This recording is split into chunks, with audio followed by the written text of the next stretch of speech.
Galera, tudo bem com vocês? Sejam muito bem-vindos ao canal Eletrônica Fácil. Hoje a gente vai gravar uma videoaula sobre portas lógicas para vocês, tá? Vamos falar sobre muitos assuntos relacionados a isso, e daí eu vou separar em cada porta lógica e cada família lógica. Eu vou gravar uma videoaula separada falando sobre como ela funciona, e daí depois como montar ela no Proteus e verificar o funcionamento dela, tá bom? Meu nome é Rodolfo Crispim de Oliveira, então vamos nessa. Vamos lá, galera. Então, vamos começar com a nossa videoaula hoje, que vai falar sobre funções e portas lógicas, tá? Falando dos assuntos abordados, tá?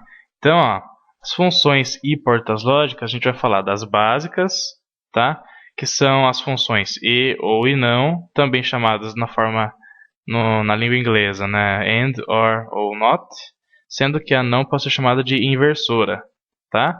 A gente vai ver mais pra frente.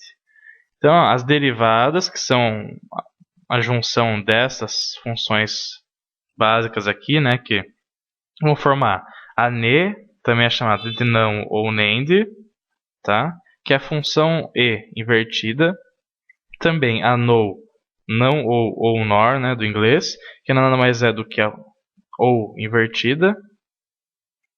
Depois a show, que é também chamada de shor ou exclusiva. A Schnow ou Schnorr, né? Ou X-Nor, né? Como queira. Ou que é chamada de coincidência, tá bom? Que nada mais é do que a ou exclusiva invertida, tá bom?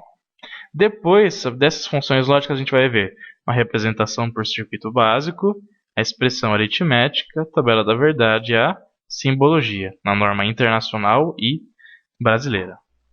Então, vamos começar falando da função e, pessoal.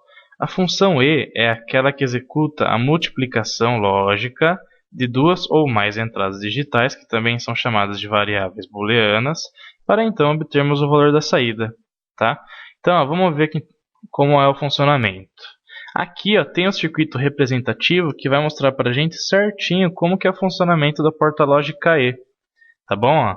Então, nesse circuito aqui, a gente possui uma fonte de alimentação, né, de corrente contínua, tem a chave A, a chave B e a lâmpada que vai corresponder à nossa saída, tá? Então a gente possui duas entradas e uma saída que vai ser representada pela lâmpada, tá bom? Então, chave aberta a gente vai considerar como nível lógico 0 e fechada igual a 1. Lâmpada apagada 0 e lâmpada acesa 1, tá bom? Então, vamos entender um pouquinho aqui de como é o funcionamento, tá? Primeira coisa, qual o número de possibilidades, ou seja, combinações das chaves, para que a gente possa fazer o entendimento desse circuito, tá? Então, o número de possibilidades é 2 elevado ao número de entradas, tá? Como a gente possui duas entradas, que é a chave A e a chave B, o número de possibilidades vai ser 4, tá bom? Então, lá na frente, quando a gente for montar a nossa tabela da verdade, a tabela vai possuir também 4 linhas, tá bom? Que é o número de possibilidades, tá ok? E o 2 é porque é binário, né? Os valores só podem assumir 0 e 1, tá? Então, qual que é a primeira possibilidade aqui, ó? Se as duas chaves ficarem desta forma que estão, ou seja, em 0, né? Porque estão abertas, o que vai acontecer? A tensão elétrica não consegue chegar até a lâmpada S. Então, se as duas chaves estiverem em 0, a lâmpada estará em 0. Tá bom? A lâmpada continuará apagada. Se a chave A estiver em 0 e a B estiver em 1, ou seja, se eu pressionar essa chave aqui, ó, e ela ficar fechada agora, o que vai acontecer? Esse ponto do circuito consegue chegar na lâmpada. Porém, como a chave A está aberta, a tensão elétrica não passa por esse caminho aqui, ó. Então, o que acontece? A tensão não chega na lâmpada e ela continua em 0. Tá bom? Agora, se eu pressionar a chave A, certo? Fechar esse contato aqui, ó, e a chave B continuar aberta, a tensão chega até esse ponto da chave B, porém não consegue passar porque ela está aberta. Então, a lâmpada continua o quê? Em 0, ou seja, apagada, tá? Agora, na nossa última situação, é quando a nossa lâmpada vai acender. Por quê? Porque se a chave A estiver em 1, ou seja, fechada, e a chave B também em 1, a tensão elétrica consegue passar por todo esse caminho aqui até chegar na lâmpada, tá? Então a nossa lâmpada vai o quê? Acender estando em nível lógico 1. Tá bom? Então, ó, quando que a lâmpada irá acender? Somente quando todas as entradas estiverem em 1. E sempre vai ser assim na nossa porta lógica E, pessoal. Todas as entradas têm que estar em nível lógico 1 para que a lâmpada acenda, ou seja, para que a nossa saída esteja em 1. Tá bom? Gravem sempre isso. Na porta lógica E, só irá sair nível lógico 1 quando todas as entradas estiverem em 1. Tá bom? Beleza, então. Então, qual que é a expressão aritmética dessa função lógica E? Certo? S, que significa saída, sempre vai ser o valor de A vezes o valor de B. Tá bom? Sendo que esse vezes aqui, pessoal, a gente vai sempre falar assim, ó, A e B. Certo? Lembrando que a função E sempre vai ser uma multiplicação, tá? Então, a gente vai falar assim, ó, se A está em 0 e B em 0, qual que é o valor da saída? É 0, tá? Se o A estiver em 0 e B estiver em 1, também 0. Se o A estiver em 1 e B igual a 0, a saída é 0, tá? E na nossa última condição, se o A estiver em 1 e o B estiver em 1, qual que é a saída? 1. Tá? Então essa aqui é a expressão aritmética da nossa função E. Tá? Então, ó, vamos montar uma tabela da verdade disso, né? Mas primeiro a gente precisa saber o que é essa tabela da verdade. Tá? É a tabela onde colocamos todas as possibilidades, ou seja, combinações das entradas para a gente obter o valor da saída. Tá? Então, olha que interessante. Ó. Tabela da verdade da nossa função E. Tá? Então a tabela tem 4 linhas, por quê? Porque como a gente tem duas entradas, 2 elevado a 2 é igual a 4 possibilidades, tá? Então ó, eu criei aqui ó, a primeira coluna chamada de situação, né? Para a gente saber que são 4 situações, né? Eu chamei de 0, 1, 2 e 3. A chave A e a chave B, que significam as nossas duas entradas, e a saída, tá? Então ó, na situação 0, né, que é a nossa primeira situação, o A, a chave A e a chave B estão em 0. Então, o que acontece? 0 e 0 vai ser sempre o quê? 0 na saída, ou seja, a lâmpada está o quê? Apagada. Tá? Se a nossa chave A está em 0 e a chave B está em 1, 0 e 1, a saída continua o quê? 0. Tá? É uma multiplicação lógica, né? Lembrem sempre disso. Então, se a chave A estiver em 1 e a chave B estiver em 0, qual que é o valor da saída? É 0, então a lâmpada continua apagada. E quando que a lâmpada vai acender? Quando a chave A estiver em 1 e a chave B estiver em 1. Então a lâmpada vai o quê? Acender, tá bom? Então, ó, qual que é a simbologia da porta lógica, né, e da função E, tá bom? A simbologia da norma internacional, pessoal, é essa daqui, ó. Tá? E a simbologia da norma brasileira ABNT é essa daqui. Então, a gente, nos nossos circuitos, sempre tentaremos usar essas duas simbologias. Por quê? Porque existem diagramas eletrônicos que estão na simbologia internacional e também na simbologia brasileira. Então, como técnico ou como trabalhador da área eletroeletrônica, tem que saber as duas simbologias, tá? Então, a gente vai ter sempre tentar montar nas duas normas, tá bom? E para a gente encerrar essa parte teórica, né, antes de montar no Proteus para vocês verem o funcionamento da porta lógica E, eu queria falar para vocês rapidamente de duas famílias lógicas, que são aquelas que são construídos os chips, né, dos circuitos integrados. Tá? Então, nos nossos trabalhos, no nosso cotidiano, geralmente utilizamos a tecnologia TTL, pessoal. O que significa isso? Do inglês, transistor, transistor logic, tá? Então, a tecnologia TTL, os chips, né, dos circuitos integrados são feitos de transistor bipolar, tá? Então, ó, esse chip, gravem bem, eles sempre serão alimentados com o positivo de 5 volts e o negativo de 0 volts, tá? Sempre 5 e 0, nada além disso, tá? Eles só podem ser alimentados com isso para funcionar, tá? Então, ó, o nome deles, pessoal, sempre vai começar com o número 74, tá? Então, eu coloquei aqui, ó, 74XX. Tá? Então, no nosso caso da porta lógica E, o nome dele, quando você quiser comprar ou pesquisar o datasheet, que é o catálogo, ou seja, o manual do componente, você vai digitar lá no Google 7408, que é o código da porta lógica E. Na tecnologia CMOS, o que a gente tem diferente? O nome é Complementary Metal Oxide Semiconductor. Tá? Então, a diferença é que esse CI aqui, ó, que é da tecnologia CMOS, ele pode ser alimentado com mais 5, ou mais 10, ou até mais 15 volts. Tá? Olha que diferença em relação ao TTL, que só pode ser alimentado com 5. Tá? Então, esse cara aqui a gente pode considerar um pouco mais versátil. Tá? Por ele possuir outras tensões de alimentação e não só 5 volts. Tá? E o polo negativo do CI, né, que é o GND, vai ser sempre conectado ao 0. Tá? Então a nomenclatura dele, ó, sempre vai iniciar com o número 40. Tá?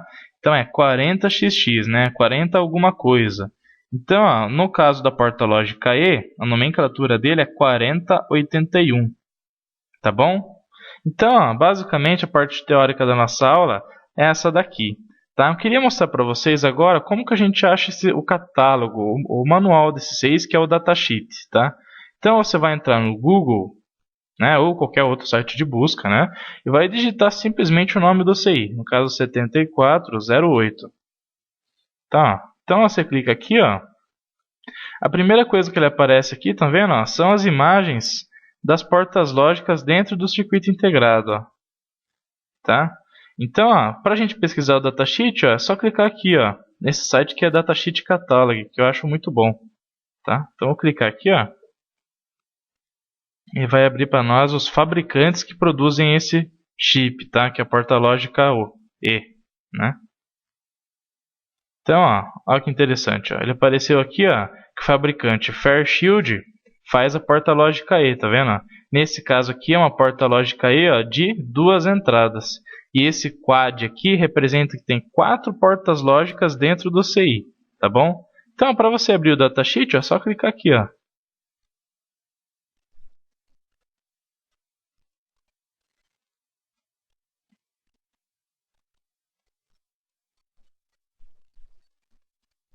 Ó, carregou, vamos maximizar aqui. Então, ó, ele está falando, ó, 7408, estão vendo? Ó? Então, esse DM aqui, ó, significa que ele é fabricado pela Fairchild, tá? Geralmente a Fairchild tem o nome DM antes do nome do CI, do número dele, né? Então ele está falando, ó, ele tem 4 portas lógica E de 2 entradas dentro do CI, ó, tá vendo? Ó? Então o circuito integrado tem, ó, 1 até 14 terminais, ó, tá vendo? Ele tem 14 terminais. Então, ó, tem uma porta lógica E aqui, outra aqui e outra aqui. Onde as entradas são chamadas de A1, B1, né? E a saída de Y, tá bom? Então aqui, ó, tá a tabela da verdade que a gente viu, ó. O L significa low, tá, pessoal? Então, que é o 0, tá? E o H de 1. Então, ó, low e low dá o que na saída low, que é 0, tá? Então, ó, 0 e 1 dá 0. 1 e 0, 0. E quando que vai sair 1? Só quando as duas estiverem em high, que significa 1. E aqui, ó, tá a expressão aritmética, né? Que y é igual a A vezes B, ou A e B, né? Então, ó, aqui, ó, Absolute Maximum Ratings, o que ele está explicando para a gente? Ó? Quais são os parâmetros máximos, pessoal, que o circuito integrado suporta? Tá bom? Então, ó, olha que interessante. Ó. Aqui, ó, esse cara aqui é o que a gente está trabalhando, ó, que é o DM7408. Então, ó, VCC, que é a tensão de alimentação, Supply Voltage, ele está falando ó, que o normal é o quê? 5 volts. Porém, se você alimentar ele com 4,75 ou 5,25, ele vai trabalhar de forma normal, tá bom? Outra coisa, High Level Input Voltage, ou seja, qual que é a tensão que ele vai considerar nível lógico 1? Então, ó, no mínimo 2 volts. Então, se tiver 2 volts ou mais nas entradas da porta lógica, ele vai considerar como nível lógico 1. E quando que ele vai considerar nível lógico 0? Ó? Low Level Input Voltage. Quando a tensão for no máximo 0,8.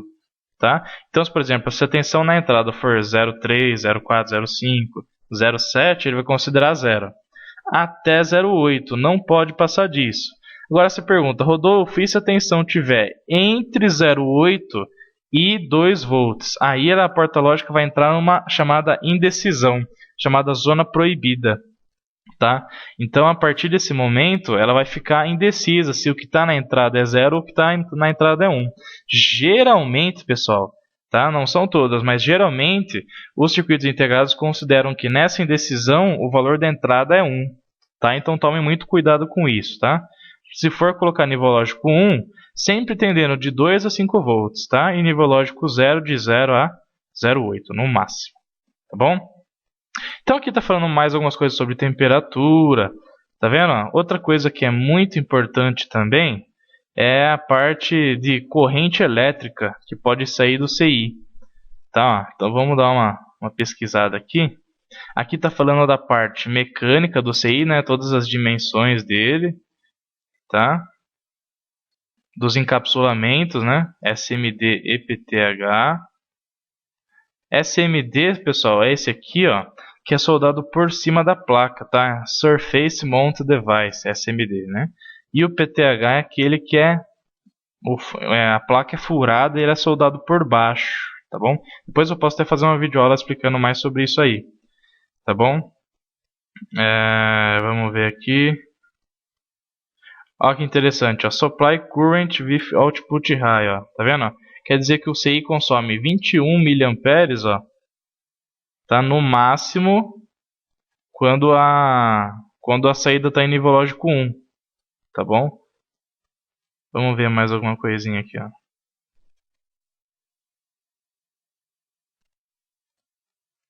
Ó, Low Level Output Current, ou seja, quando a saída estiver em 0, ó, qual que é a corrente máxima que ele conduz? Ó? 16 mA, tá? Entre outras coisas, pessoal. Nas demais coisas é basicamente isso, mas depois eu vou comentando com vocês mais pra frente sobre mais características, tá? Então, ó, você baixa lá, ó, só salvar, tá? E agora eu vou mostrar para vocês aqui o da tecnologia CMOS, ó, que é o 4081. Tá vendo, pessoal? Só digitar no Google, muito simples, tá? Ó, apareceu aqui, ó, HFE 80, HEF 4081, ó. Só clicar aqui, ele vai aparecer o datasheet para nós. Ó. Nesse caso aqui, o fabricante, ó, é a NXP, tá? Ó, olha lá. Tá? Nesse caso, a NXP adota como código anterior HEF, tá bom? Então ele está falando aqui, ó, isso aqui tem 4 portas lógicas Z de 2 entradas dentro do CI e a alimentação ele considera de 3 a 15 volts, tá vendo? É o que ele recomenda, ó, tá? Então, ó, que interessante, ó. A nomenclatura do encapsulamento dele, que é a forma física, né? Ele está falando que é DIP14, tá? Que tem 14 pinos, né? E o SMD SO18, tá? Então aqui tá aquele mesmo bloco que eu expliquei para vocês. Tá vendo? Aqui tá você olhando frontalmente para ele, ó, do pino 1 até o pino 14, ó. Aqui tá alimentação positiva, VDD, e alimentação negativa, tá, pessoal? Ó. Então ele tá falando, ó, de 1A até 4A são os pinos 1, 5, 8 e 12, são o que? Entradas. Pino 1B até 4B é o 2, 6, 9 e 13, são entrada também, e etc, né? Tabela da verdade. E aqui que eu queria chegar, ó. Esse CI, ó, ele suporta até 18 volts de alimentação, tá vendo? Só que é o limite máximo, tá? Não é muito bom se trabalhar com isso, tá bom? Daí ele tá falando aqui, ó, que a tensão de nível lógico 1 pode ser no máximo 0,5 maior do que 18 e assim por diante, tá? Ele tá falando, ó, eu consumo uma corrente quando eu estou alimentado de 50 mA, tá? Muito importante você saber disso aqui também. Tá. Ele suporta 750 mW no máximo de dissipação de potência. Tá vendo?